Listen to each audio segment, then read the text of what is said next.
consulting business, what does that look like? Who do you help? I know you do CEO retreats as well. Do you want to break that down just a little bit for our audience? Yeah. So I have been coaching and consulting small business owners. They typically have 10 to 100 employees and help them with three things: sales problems, mindset problems, and systems problems. Those are my three lanes. I've been doing it 22 years. And really, I just love the purpose driven, the you in the world, super purpose driven. They want to change the world. They're doing awesome, cool things.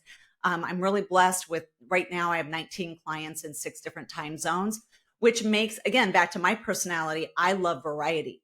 I don't want the same exact client in the same exact sector. So, work with just really cool business owners. And I love helping them build great companies.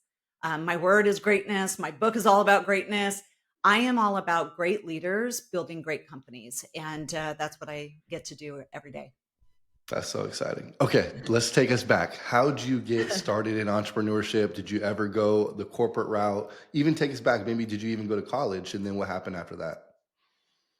Such a good question because a lot of people don't, go backwards. And for me, and unfortunately, I never went the corporate route.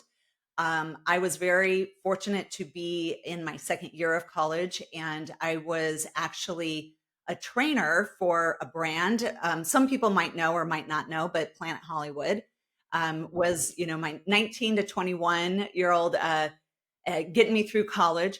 But what was really cool about that job is I got to travel to the new Planet Hollywoods and train the employees, which really planted the seed of training people. And I loved it. And what was really fortunate is I had a dream to move to New York City after college. And my position opened in New York and they offered it to me. So at 21, I got to move to New York City. I didn't know a soul. I did have a job, but I didn't know anybody. And me and my $2,000 at 21, I quit college and said, oh, I'll finish there.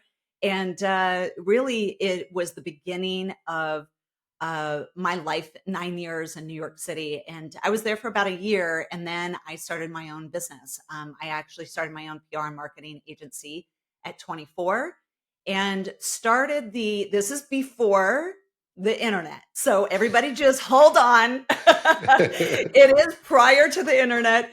What I saw, I'm an opportunist. So I see things that don't exist and say, what is that gap? What can I do right there? And what I realized in New York, in the scene at the time, everything was about Broadway. But there's hundreds of shows that are outside of Broadway: comedy, dance, off Broadway, off Broadway. No one covered it. No one knew about them.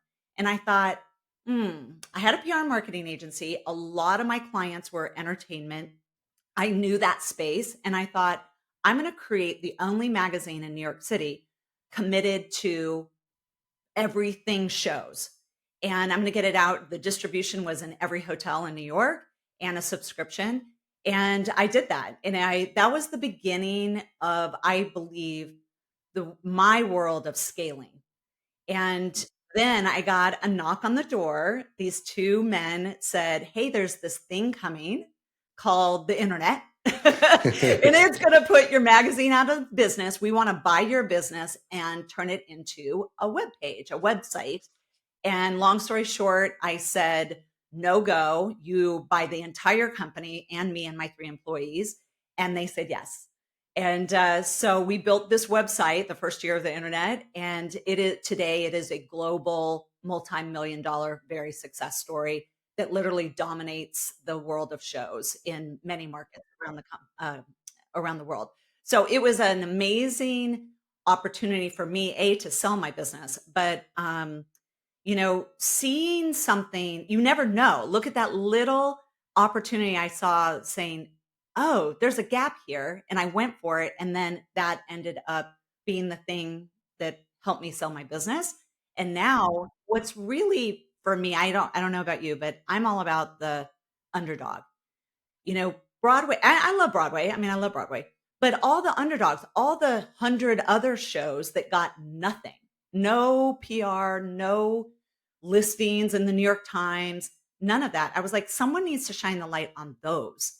And it was my love for the underdog and showing them. And thousands of shows over the years have gotten noticed and funded and in the spotlight. And one of those is the Blue Man Group.